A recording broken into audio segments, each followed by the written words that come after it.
And today I'm delighted to welcome you to the RDAR Colloquium for the month of February. Today featuring Dr. Jeffrey Smith of the Sociology Department, who will be with us today talking about missing data in social networks and implications for immunization strategies. If you don't know Dr. Smith, he's an associate professor in sociology. His research explores methodological and substantive problems related to networks, individuals, and the broader social context. He's done methodological work on network sampling and missing data, developing new techniques to make inference about network properties from incomplete data. His more substantive work has explored network structure in adolescence, status hierarchies, as well as changes in discussion networks across time with a focus on shifts in monopoly. He's also currently working on a new project on rural drug use in networks. That's us. Awesome. This project will study the risk factors associated with rural drug use, looking at the social network dynamics and behavioral context that contribute to overdose risk and increased risk of addiction. So Dr. Smith will be giving this talk. If you have questions, feel free to ask as we go, or we can do more concentrated Q&A at the end. And please join me in welcoming Dr. Jeffrey Smith. All right, thank you, Patrick, for that kind introduction. So the first thing I want to note is that, yeah, this is going to be pretty informal, I think.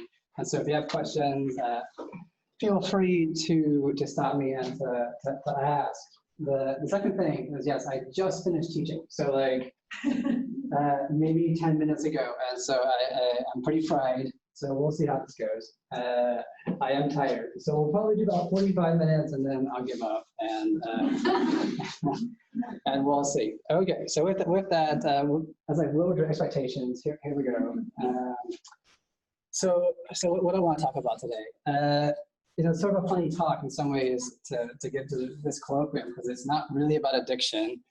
It's not really about drug use. It's not really about rural, but it does touch on some of these things. And so what the talk is going to end up focusing on is on this problem of missing network data with a focus on, so having the title immunization strategies, but really targeted interventions more generally, which of course touches on problems of addiction and drug use. And so the problem we're going to talk about is incomplete or partial information, especially related to network data.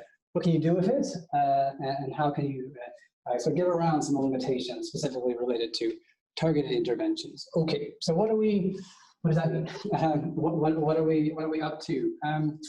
So I want to give just a very brief background. This will be redundant for many of you, but not perhaps for everyone. So a little background on what it means to try to study networks in the context of public health, and specifically with an eye towards targeted interventions. Okay, and so first, just what are you looking at? What is a network? Most folks, of course, are aware of this, but just to be clear about terminology and the like, when we think of network and network data, we're thinking about a set of actors and the relationships between them. Okay, so what are you looking at there? This is a piece of the Colorado Springs HIV risk network.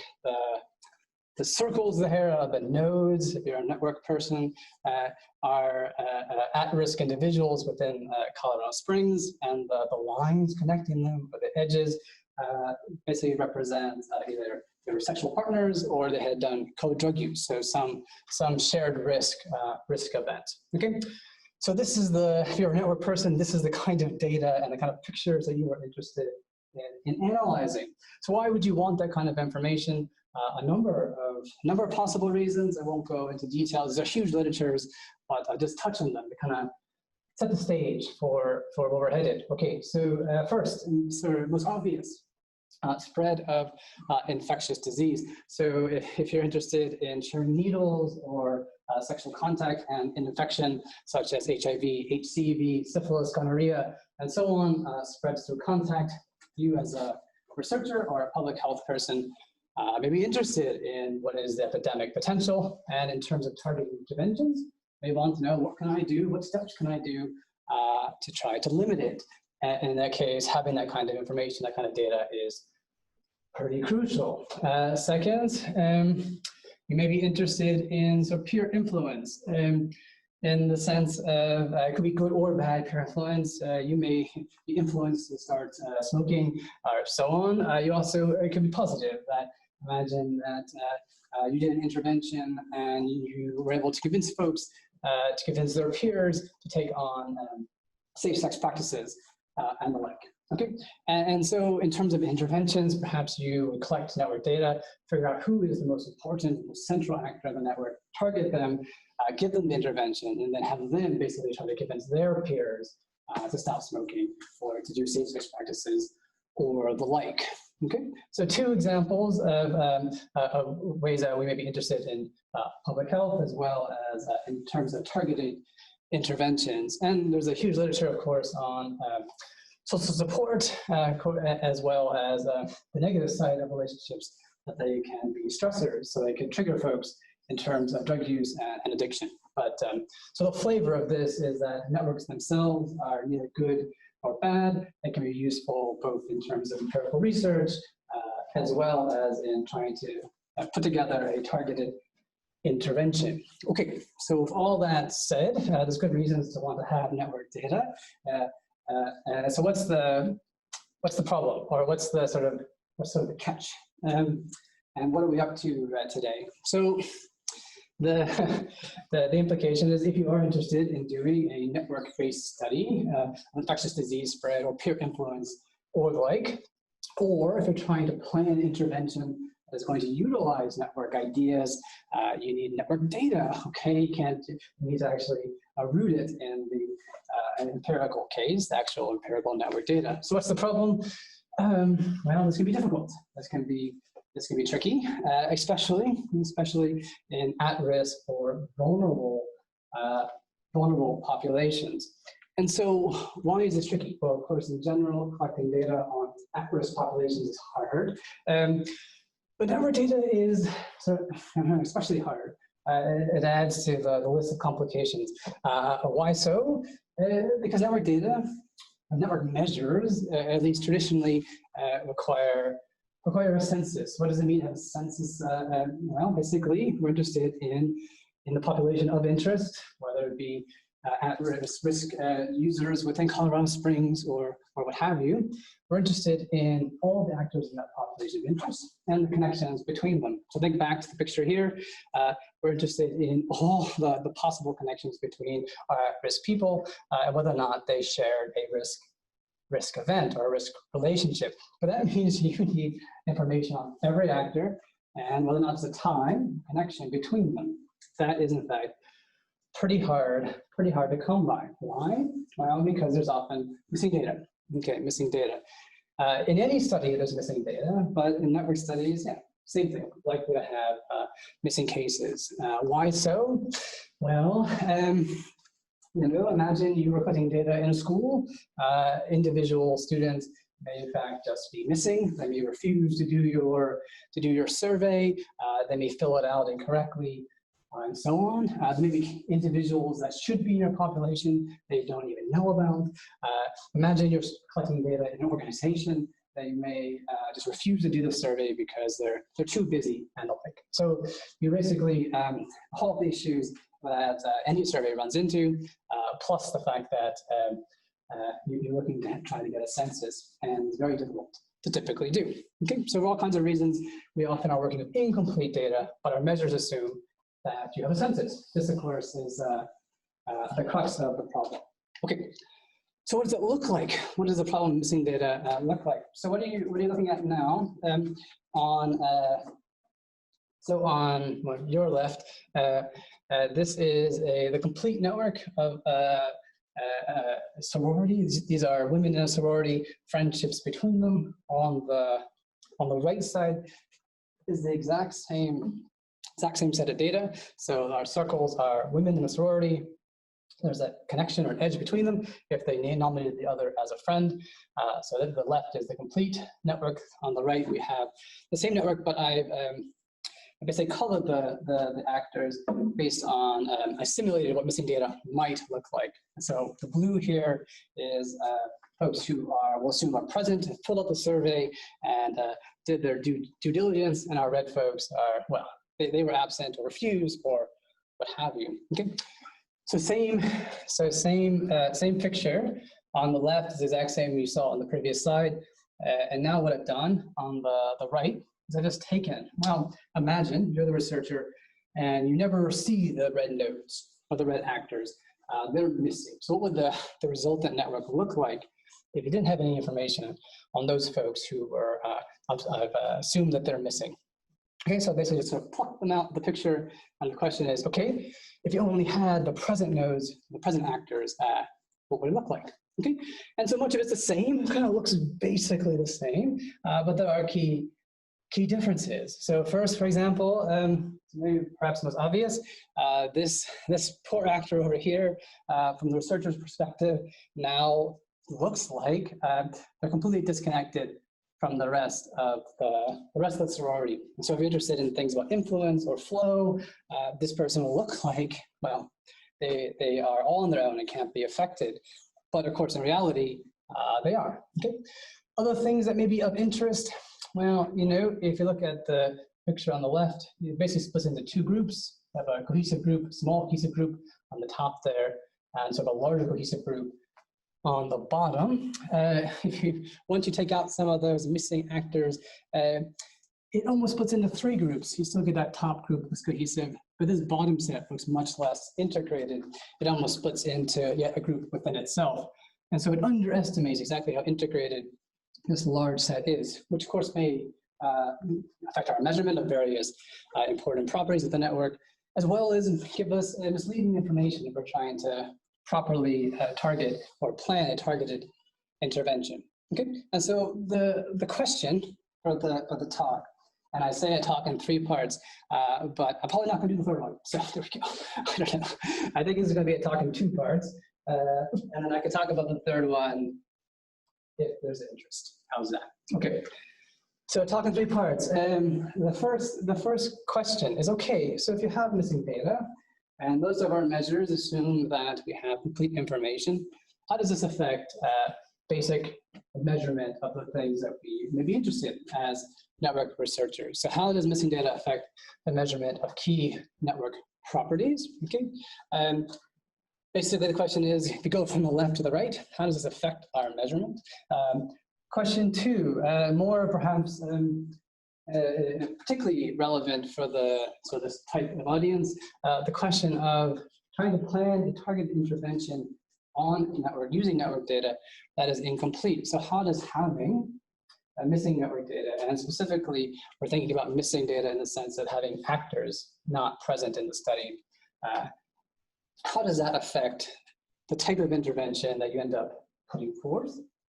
And how does it end up affecting how effective the intervention can be?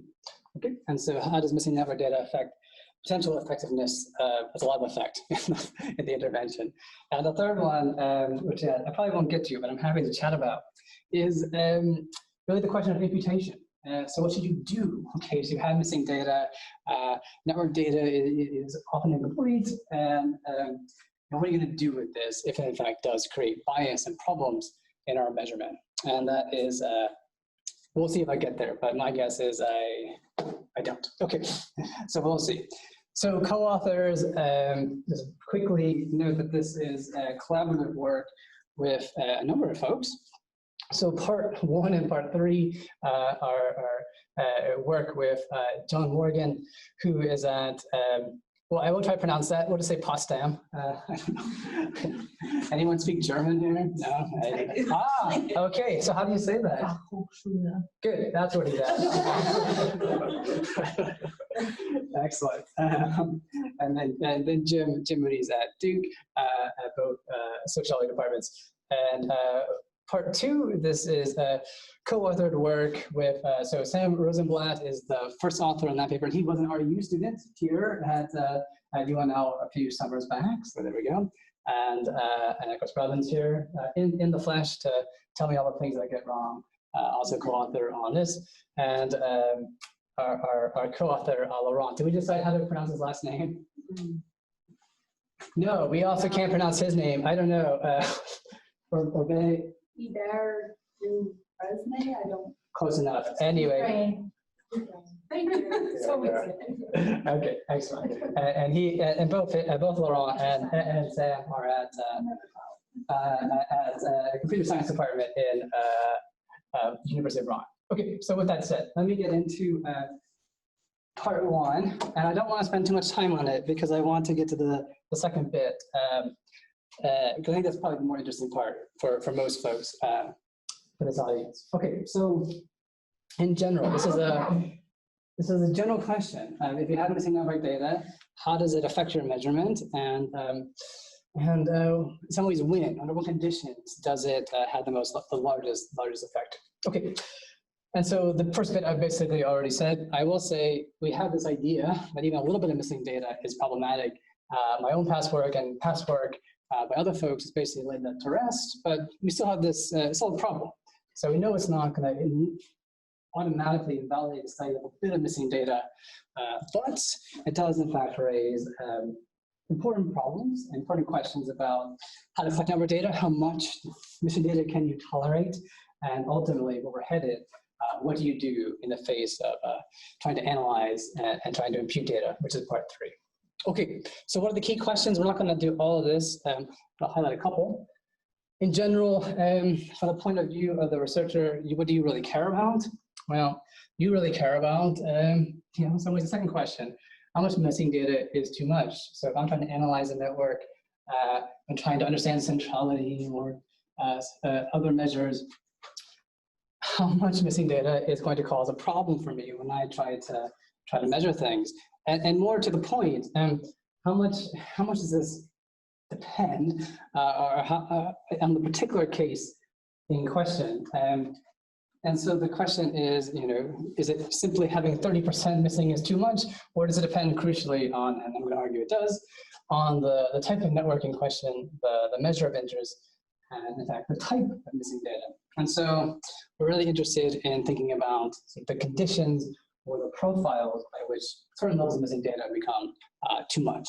Okay? And one of the main questions of this particular paper was what happens when you have more or less central actors missing? How does this affect our measurement? Okay, and so that's the type of question that we're interested in trying to explore. The orientation is that, or the suggestion is that it is more than in fact just the level of missing data. That in certain cases, 30% is actually fine. In other cases, 30% is going to be hugely problematic. And so trying to figure out what that looks like, what requires what we consider a holistic view. So considering together the type of missing data, the network of interest, the measure of interest, and in fact how these factors come together. And ultimately, the goal is practical. We want to be able to offer practical advice and practical results that a researcher could say, okay, given the particular conditions of my study, this is how likely I'm going to have a problem in terms of bias. And so that is what we'll end up, really the goal, and we'll get to that, and hopefully that will become clear as we go along. Okay, so the scope conditions of the particular study, part 1. It's a fairly straightforward setup, I think. We're going to take a set of complete networks. So we're going to assume we know the properties of the underlying network.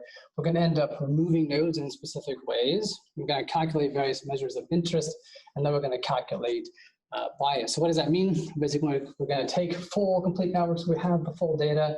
We're going to simulate or imagine what missing data would have looked like if it was missing data. We're then going to calculate various measures of interest on this incomplete or partial information. So take the point of view of a researcher who has incomplete information. What would they have measured on their network?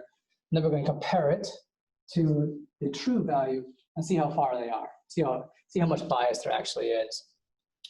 And yeah, we're in fact going to take a look at a number of networks. Okay, so the networks in question, these are the true networks we're going to use as the base for the study.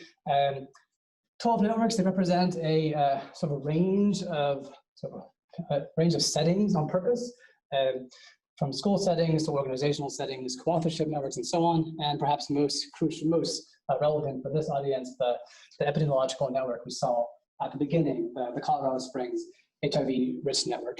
The fairly small networks ranging from 43, quite small, to 1,000, which is sort of a medium size. All right. So here, take a look at, here they are, what the networks actually look like. They range in size and features on purpose. This gives us enough variation to try to figure out when missing data is a problem and when it's not. That's really the goal. Okay, and so I won't I won't spend too much time on them. They are nice pictures, but yeah, well, we'll skip over that. Okay, so what kind of measures are we interested in? Well, we looked at a number of them, basically 18 overall, but I'm just going to focus on 6 for the purposes of this talk. And we're going to focus on centrality measures. Okay, what are centrality measures? Basically, centrality is some way of figuring out who is most prominent, most important in the network. And these are various measures or metrics that are going to capture that.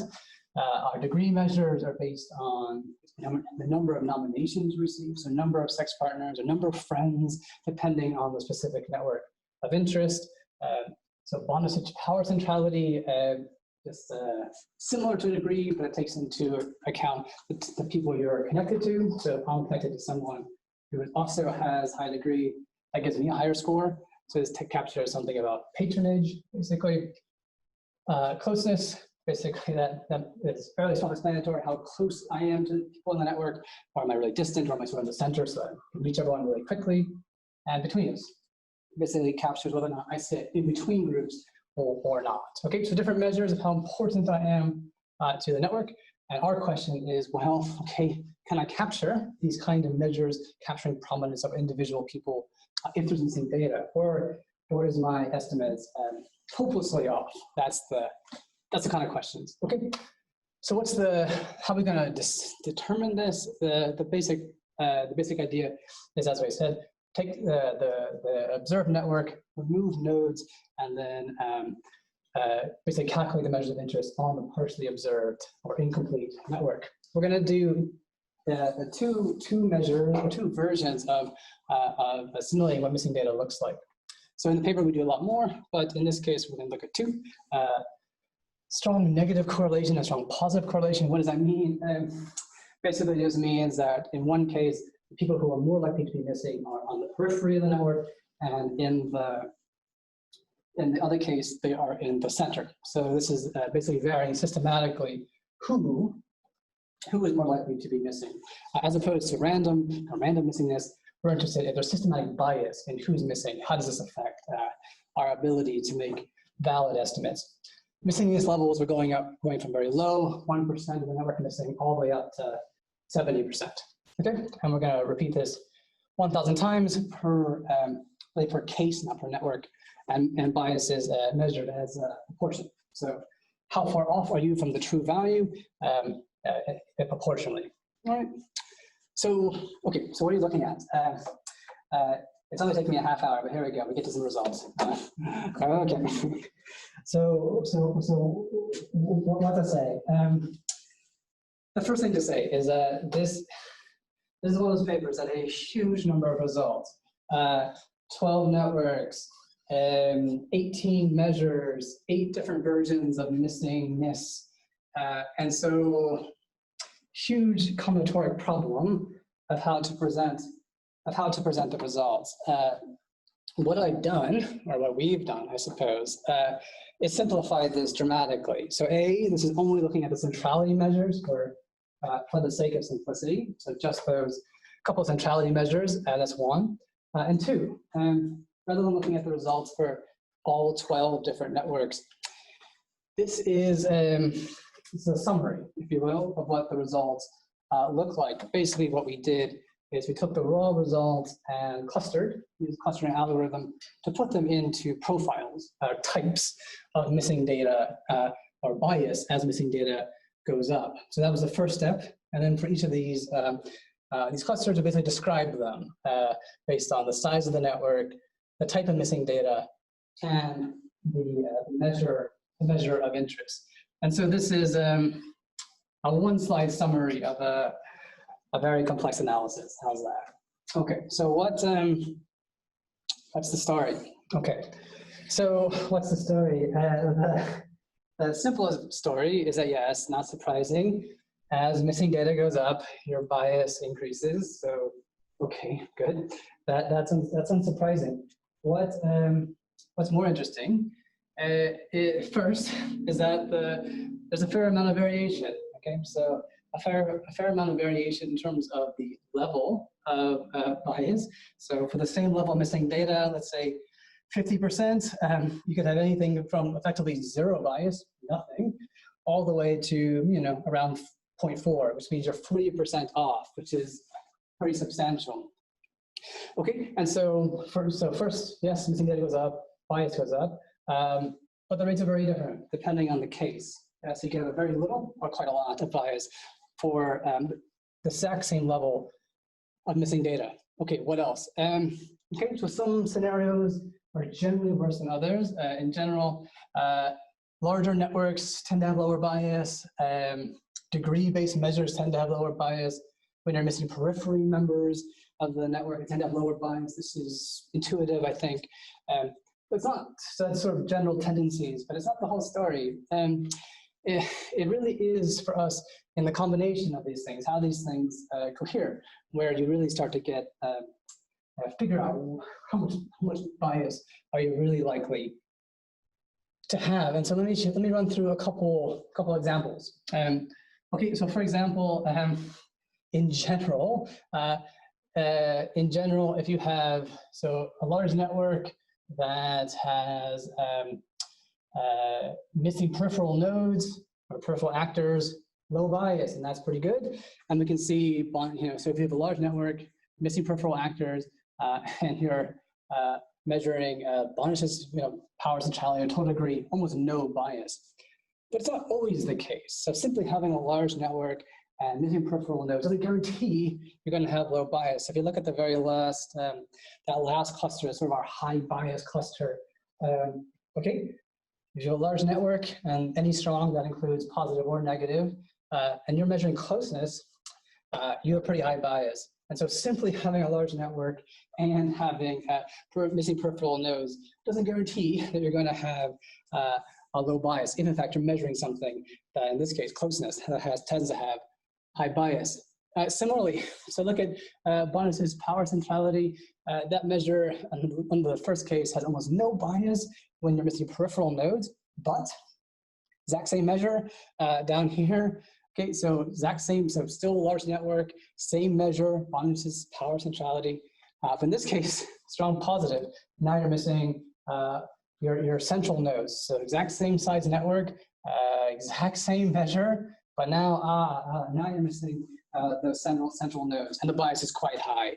Okay, so simply having a large network and simply doing something that should have low bias isn't enough to guarantee that you're going to actually have low bias if other conditions aren't there. So it is in the coherence of things that really matters. Let me see if there's any other examples that are useful to walk through. I think that's it for now. So I may come back to this, but I wanna just summarize and then I'll highlight one more set of results, and then I want to move on. So in general, they said, yes, smaller networks, betweenness or closest tend to have high bias and missing central nodes, but that's not enough. It's really not enough.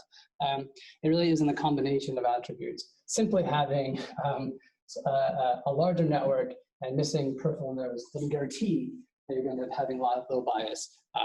It really does depend on the combination of all of them. And so that's something to consider as we think about what bias looks like as missing data goes up. That is gibberish, so we'll skip that. I don't know. I'm not sure what that's about. Very good. Those results weren't worth looking at. So it's fine. It's fine. That's yeah. So that wasn't interesting. I'm not sure. So the only thing I'll note about those results we didn't see is that yes, this basically look at some of the connectivity measures, and they are super dependent on the missing data type. So a similar story as we saw before, but just very, very particularly dependent on the type of missing data. But anyway, not crucial for us. Okay, so what to make of this? So I've given you a very small slice of a pretty big set of results, but I just want to give a sense of, okay, how would I use this to actually inform my own study? And so how would you use this? So one, you could go back, probably not to this table, but maybe to this table and figure out where do I fall, right? So you can say, well, I have a large network and this type of missing data and this kind of measure, and you could use this as a way of kind of guesstimating what type of bias you're likely to have. So that's one way, okay? Basically fitting your case into these kind of simplified results. The other kind of almost output of this type of project that we have is this. So we're calling it a network bias calculator, and this is publicly available on I think Jim's website. I have it at the link at the end of the talk. Basically, you as a researcher, you download this Java. It's still a Java application, and you do the little buttons, and you put in the features of your case. Okay, so this is a little example where number of nodes in the network 72. Say how much missing data do you have. Say something about the centralization, and then whether or not the network is directed or not. These are things you would know as a researcher, or at least be able to guesstimate. And then whether or not what you think in terms of what type of nodes are missing. And then the output is our estimate on how much bias there's going to be in the various kinds of measures. So basically you get, so this is a way of estimating what type of bias you have by basically putting in the type of features that correspond to your particular setting. Yes. So. What if you don't know how much missing data you got? So good. How much? So what are you thinking? What case are you imagining you don't have? So let me say why I think you would know, and then you can tell me what you're thinking in terms of the case you wouldn't. So this works really well in a case where you go into a school, you have the full roster of people, you know who's there. You know who didn't take the survey or refused, in which case you literally know there should be 1,000 people and you got 800 responses. Okay, so this is where this works. That's where it's designed to work.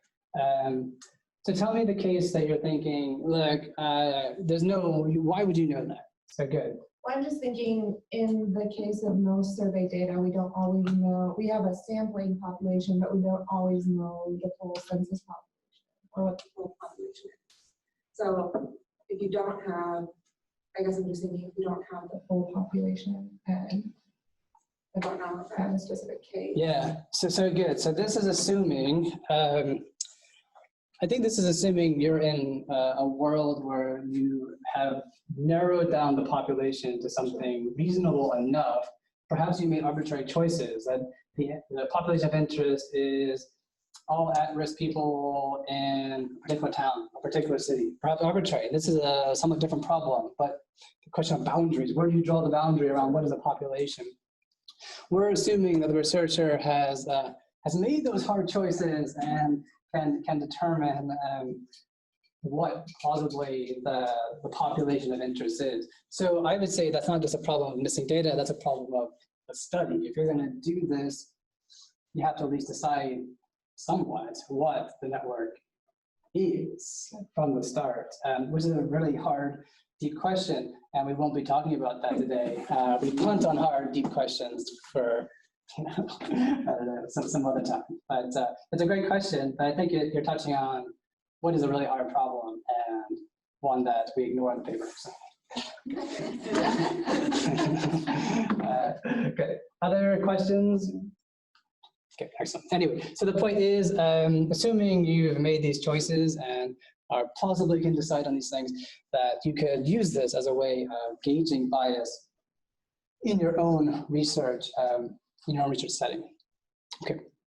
So part one conclusion, sort of a very quick take on, it is a pretty big project. Yes, missing data can create bias, but super contingent, just super contingent on, of course, the level. That's unsurprising, but really depends on the type. Is it missing peripheral nodes or actors or people in the center, the measure of interest, as well as the type of network and how these things end up coming together. Okay. So with that said, let's, so I promised that I get to something at least somewhat related to drug use. So here we go. All right, so part two. And this is joint work with other folks, Sam and friends. So this is the question of, okay, so we know a little bit about how missing data potentially affects our estimates. Okay, it's variable or it's contingent. So the question is, okay, imagine we're going to try to take that same kinds of ideas, but we're going to think about it in the context of attempting to do a targeted intervention. And the title is about immunization. But I think you can think about this more generally as network-based targeted interventions. Okay, so what does that look like? Okay, so basically we're assuming that you're a researcher. You're interested in this case in reducing the potential flow of contagion, largely defined within a population. Okay, so you're trying to reduce the flow of syphilis, gonorrhea, HCV, HIV, what have you, through a population. And we're assuming that the flow is network-based. So in the sense that whatever it is, it flows between people based on person-to-person contact, not just the flu or something, but this is something that flows through either sharing needles or through sexual contact or what have you. But these are the kinds of problems that we're interested in thinking about. And so what would a targeted intervention strategy look like? The assumption here is that imagine that there's a vaccine or the potential to immunize folks in this at-risk population, but there are limited resources. Okay? Limited resources in the sense that you can't vaccinate everyone, either because yes, there's actually limits on the vaccine, or it's hard to bring everybody in, or other kinds of practical problems of trying to vaccinate a vulnerable at-risk population. And so we're assuming rather than trying to vaccinate everyone, we're going to do it in a targeted manner. So what does that mean? That means it's almost a question of, well, if I could only vaccinate 10% of the at-risk population, who should I choose? Is effectively the question. So I only bring in a very small number of people. How can I maximize the reduction in the epidemic potential? So how can I reduce the harm of everyone the most by wisely choosing who to vaccinate? That's basically the problem, okay? Assuming, again, that whatever is flowing through the population, HCV or what have you, that it flows based on, flows through the network through sexual contact or drug use or the like.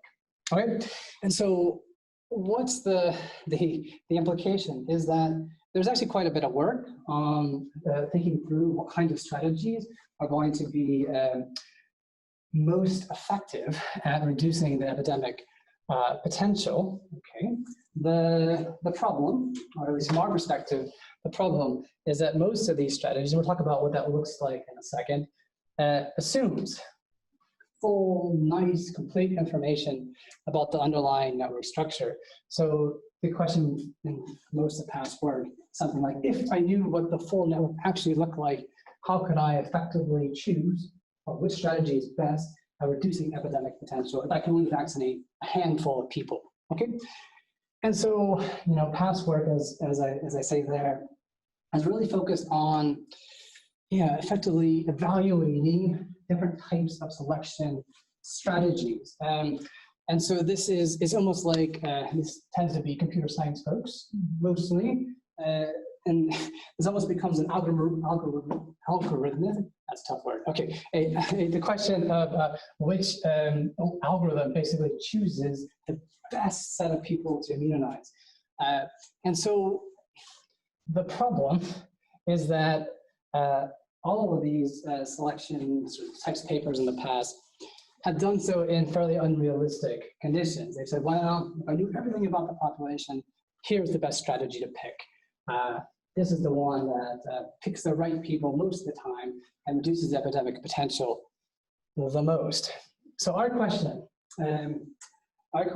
is, well, okay, imagine we add at least one layer of realism to these types of problems. And we say, well, okay, targeted intervention sounds good, sounds plausible, okay, good. It's a useful thing to know. What strategy will work the best?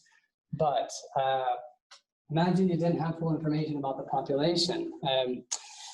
How? And so the question becomes, well, how do these targeted interventions, how are they likely to fare if you have incomplete or partial information? And so I'll note that missing data, and we're thinking about missing data in the same way we thought about it in part one. So missing data affects who's identified as most important in two ways. So missing data can affect targeted interventions in two ways. First, it affects the measurement of the network. So it affects the network structure, in which case, or what network structure looks like from the point of view of the researcher. And so you may pick someone who looks, central, but in fact actually isn't, based on the way that the missing data plays out. So that's one, because as we saw before, there's bias in the centrality measures. This basically plays out in the same way here in terms of targeted interventions. So that's one. And two, it also affects who you're likely to be able to actually vaccinate or immunize. So if if an actor is not part of the network data, they're also unlikely to be willing to come in to be vaccinated. Maybe, but not likely. Okay, so two different ways that missing data or missing actors could affect what a targeted intervention looks like and how effective it's likely to be.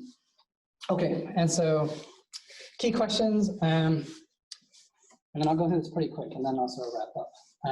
Okay, so how effective in general are different immunization strategies at reducing epidemic potential? Okay, but more to the point, how do different immunization strategies perform once we add this layer of more realistic conditions where we have incomplete information about the underlying network? Okay, scope conditions of the study, kind of similar to what the first part one was. We're going to again take complete networks, we're going to remove actors, we're going to identify who's most important, again, based on the incomplete networks. In this case, we're going to use different strategies to say, okay, under different criteria, who would we select? And then we're basically going to run an epidemiological simulation through the complete network. What does that mean?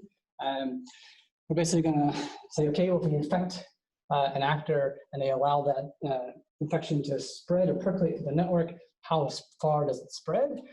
How many folks are infected? And then we're going to allow within the simulation to immunize a certain number of people based on those actors who were identified earlier. Again, using the incomplete networks. And at the end, we're basically going to compare the final epidemic size to see, well, how do different strategies fare as missing data increases. Okay, basically, I won't talk too much about this, but we use basically 3 different synthetic networks with different features. And basically, they're all based on the Colorado Springs Risk Network. But I won't talk. There's one example network of one that we use, and we systematically vary it just to get a sense of what would happen if the features were different. But okay. That's also funny. I don't know. Basically, we remove nodes from the network at random. That should say 0 to 80%, but apparently it says something else. I don't know. This is the danger of copying from PDF that you didn't create. Okay, lesson learned. But all right. And in the end, what's crucial is we're identifying the most important actors in a partially observed network. Okay, so the immunization strategies. Some of these we've already seen. And immunization strategies in the sense of identifying those actors that we want to vaccinate or want to immunize that we think are most important and going to reduce the epidemic potential the most. So first, random immunization. That is literally randomly selecting who we immunize. That's easy. That's not network-based at all. That just randomly selects from the folks in the network, but not actually network-based. The degree we've already seen. Between this, we've already seen, so these are similar to what we saw in the part 1. Acquaintance immunization, this is different. I'll quickly talk about this, and I don't want to get into too much of the details. Basically, the idea here is to attempt to have a measure that doesn't actually rely on that complete network data that recognizes that it's incomplete and almost utilizes or recognizes that fact and builds around it. And so this is a measure that identifies important actors, but only requires local information. Okay, so rather than needing the full network, it in fact just requires local information. How does it work? Basically, you randomly sample an actor, R, you go out one step, and you say tag the person you go out, you randomly go out one step, you tag them as potentially important, you randomly select another respondent, you go out one step, you tag them, and if you get tagged along as potentially important, eventually you get added to this list of people to vaccinate. So what's the idea? The idea is that lots of people nominate you, then you're likely to show up a lot if you randomly sample and then go out one step. But the important part for our purposes, and this is a measure that only requires local information about the individual and who they're interacting with. There are 4 different versions of this, but I'm not going to talk about it, so there we go. Relief. I don't know. For the sake of time, yeah, we won't talk about it. But there are different versions of it for different assumptions about sampling frames. But okay, the actual diffusion model, basically this is a classic SIR model where we're basically going to drop an infection in the population with a simulated world. People can pass on the infection at a rate of 0.08, so a 0.08 probability of passing it on to the people they're connected to. They recover at a rate of 0.20, and there are 4 immunization levels ranging from 2.5% up to 10%. And so again, targeted in the sense of a limited number of people that you can immunize. Okay, and that's blurrier than you'd like. Okay, well that's super blurry. It's a little better. Okay, I'll show you that. Let me show you what, so let me walk through the results. Hopefully you can sort of see that. If not, that's okay. I'll verbalize what's going on. So what are you looking at besides blur? On the x-axis is the percent of nodes missing from the sample. So that's the missing data, ranging from 0% up to 80%. The y-axis is the mean final epidemic size. So higher values are worse. You want a strategy that minimizes the epidemic size. And so what do you note? Basically, the first thing to note is that as missing data goes up, the final epidemic size does increase. Okay, so in general, more missing data does mean you're doing a poorer job of reducing the epidemic size. Okay, good. Well, not good, but what you'd expect. What else do you note? So that blue line on top is the random immunization. It does the worst, and it does the worst throughout. So even though missing data does negatively affect the different strategies, you still end up doing better than sort of random immunization, even at very high levels of missing data. And what else? What else is important? I'll note that some of the measures are much more effective on missing data than others. Okay, and so it's sort of hard to tell, but the ones with the higher slopes that they go up faster, and you can see on these are 2 different networks: the low transitivity network, and the high transitivity network, but similar. And some of these slopes are quite strong and positive, which means as missing data goes up, the bias, the epidemic final size goes up faster, i.e. they're less robust to missing data.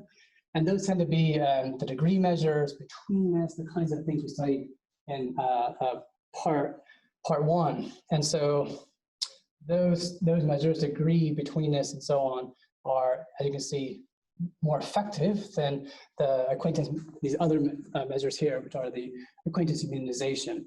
And so in general, they end up, the degree measures and so on, centrality measures tend to be super effective, but also not especially robust to missing data. The other measures, the ones that only require local information, are not as effective. They tend to have higher epidemic size in general, but they are really basically super robust to missing data, basically almost unaffected by it. And so it ends up being a bit of a trade-off between which ones are more effective versus being robust to missing data. Okay, so I'll go ahead and get to the main conclusions.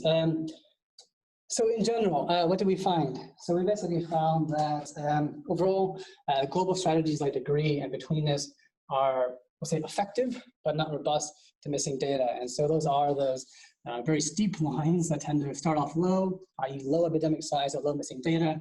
But as missing data increases, epidemic size tends to increase quite fast. And so global strategies that require complete information like degree and betweenness tend to be effective, especially at low levels of missing data, but not robust. They tend to have much higher epidemic size as missing data goes up. Second point, in general, these equation strategies, these are the ones that only require local information.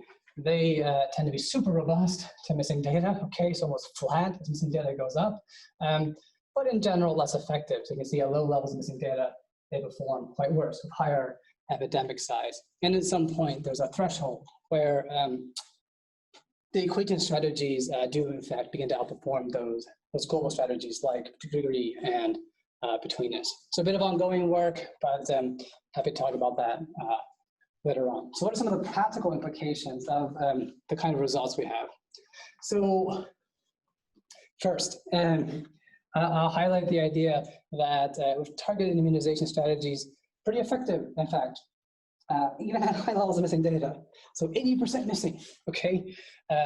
Even if you have 80% missing data, it's still better to do a targeted intervention where you selectively pick people to immunize and then just randomly do so, okay? So you may think, oh, missing data is such a big problem. It's going to make this, it's not going to be worth doing anymore. I don't think that's true. Two, there is in fact this trade-off. So strategies that tend to be robust tend to be less effective, and strategies that are effective tend to be less robust. But even so, even those strategies that are not robust, so it's not the case, I guess, that you would always take the most robust strategy. So what do I mean? So even though these acquaintance immunization, these strategies that only require local information are super robust, up until only very high levels of missing data, you still do the other strategies, degree, betweenness, and so on. And so I would just caution against the idea that you always pick, oh, it sounds like you always pick the most robust strategy. And in fact, you may not. It still may be better to pick a less robust strategy because it's so much more effective. And I will skip over all of that. Okay. So let me go to the very end, and I will stop. This went way longer than I expected. Okay. So overall conclusions. So network data, traditionally requires census information. It is often incomplete, which does potentially raise problems we saw in part one in terms of measurement, in terms of making substantive conclusions, as well as in part two, targeted intervention. So it does create problems, both in bias. It does raise final epidemic size. We want to do a targeted intervention. So it is problematic, but with proper choices, and that's in bold, with proper choices, I do think that you can work around it in some ways, that the problem can be minimized. What does a choice mean?